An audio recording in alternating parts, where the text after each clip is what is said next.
La première chose que je dois faire pour être un parent conscient et bienveillant. On voit ça tout de suite après. Bonjour.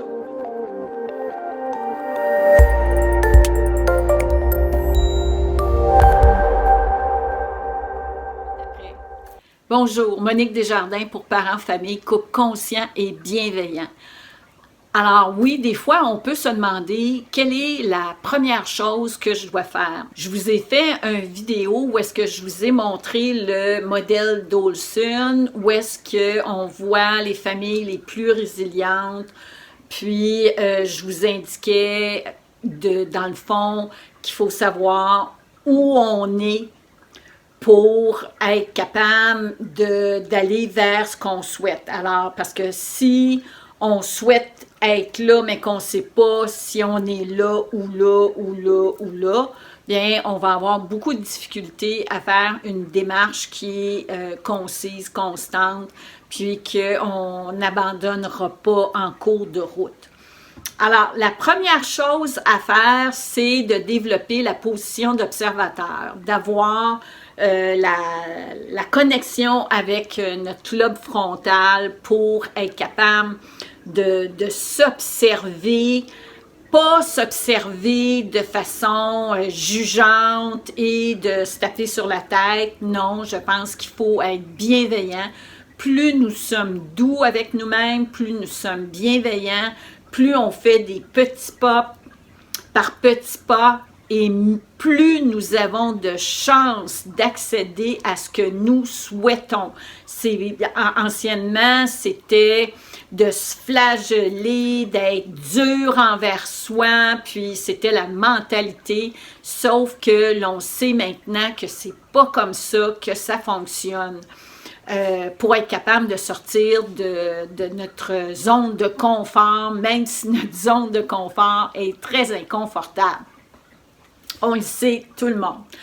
Alors, la première chose, c'est la position d'observateur. Donc, c'est d'avoir une caméra en arrière de moi pour être capable de m'observer. Très souvent, en tant que parent, on a la caméra sur l'enfant, on regarde l'enfant, qu'est-ce que l'enfant fait qui ne fonctionne pas. Puis là, on est en train de carrément s'encourager à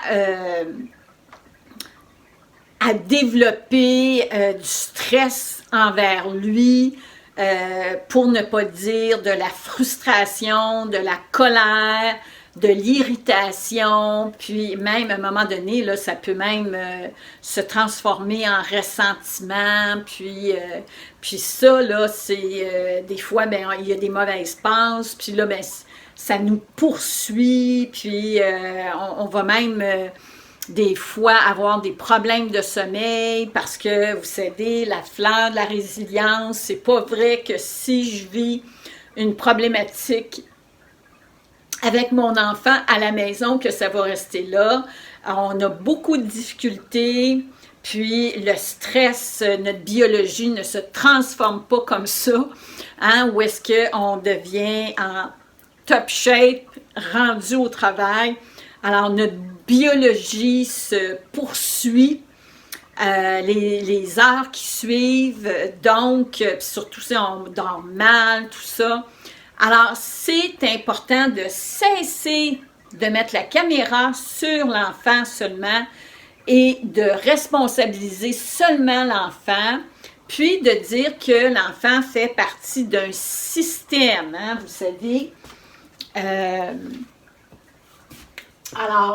Mon enfant agit, puis il y a des réactions de toutes les personnes dans le système. Ça peut être la fratrie, ça peut être le père, la mère. Alors, ça a des effets sur toutes les personnes. Donc, je mets la caméra en arrière de moi.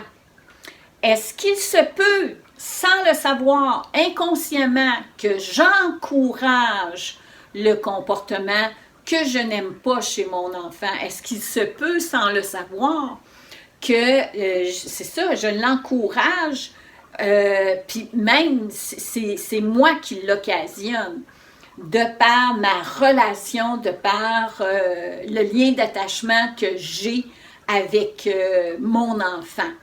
Voyez-vous, alors c'est très important de développer la position d'observateur et comme je vous mentionnais, un observateur bienveillant qui va regarder par la suite qu'est-ce qu'il peut mettre en branle. Parce que dans la majorité des cas, malheureusement, nous sommes sur le pilotage automatique, il y a tellement de choses à faire dans la famille que on attend que les problèmes viennent à nous, on est dans des attentes, on s'attend que notre conjoint va faire telle chose, on s'attend que les enfants vont bien fonctionner à l'école, on s'attend que les gens soient contents, heureux, on s'attend que le ménage soit fait, on s'attend.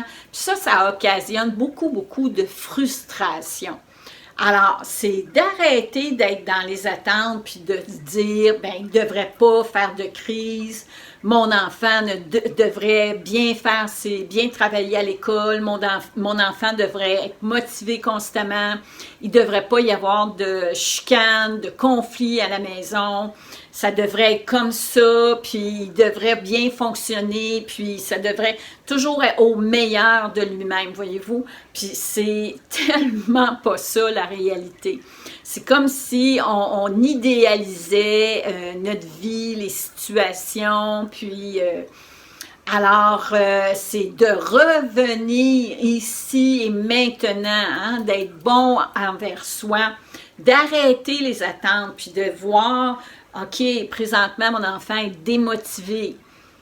Qu'est-ce que je peux faire? Caméra, est-ce qu'il se peut que mon attitude envers lui lorsqu'il fait ses devoirs ne l'encourage pas, au contraire, vient le démotiver davantage? Est-ce qu'il se peut qu'il y a quelque chose qui se passe, voyez-vous?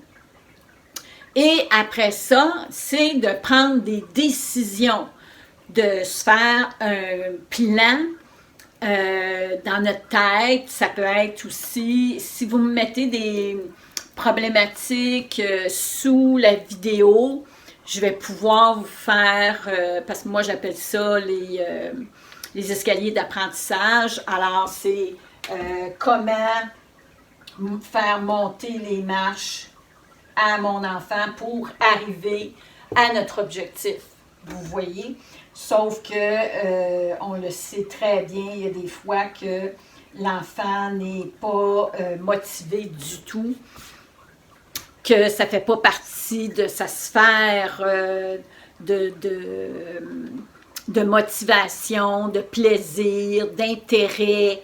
Et donc, c'est plus compliqué. Mais il y a toujours moyen de trouver des façons, surtout par le jeu, d'amener l'enfant à atteindre ses objectifs. En espérant que cette capsule va vous aider. Et n'oubliez pas besoin de se culpabiliser.